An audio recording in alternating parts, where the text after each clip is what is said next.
Welcome to Exciting Sober Sex. Whether you are newly sober or sober a long time, or maybe you are at the point of just thinking about sobriety, and one of the things that you're wondering is, can I still be a sexual person? What's going to happen to my sex life if I get sober? Certain programs or schools of thought think that we are safer by putting up strong boundaries around everything having to do with sex. My perspective is somewhat different. If you completely avoid everything about sex, you're actually more likely to tumble into behavior that you don't want to be repeating because you haven't given yourself a plan or any approved activities. And part of what we have to do to take care of ourselves is to figure out what our sexual self is and how can we express that in a way that feels good to us. Sometimes we're given the impression that really great, wild, passionate sex is boundaryless. And oftentimes the opposite is true.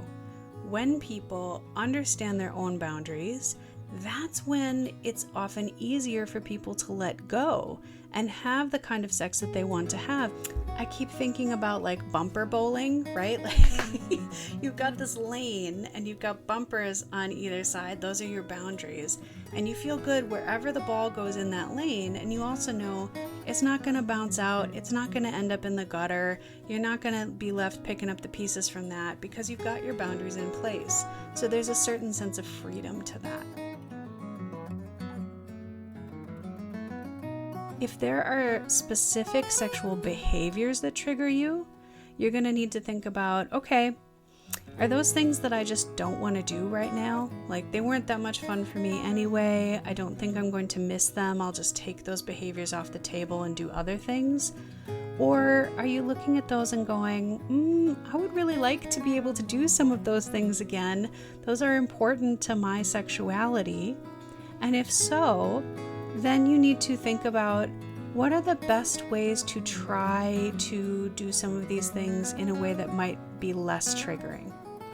Or if you are triggered, what are some coping mechanisms for you? So we started out this class with rainbow around the room, right?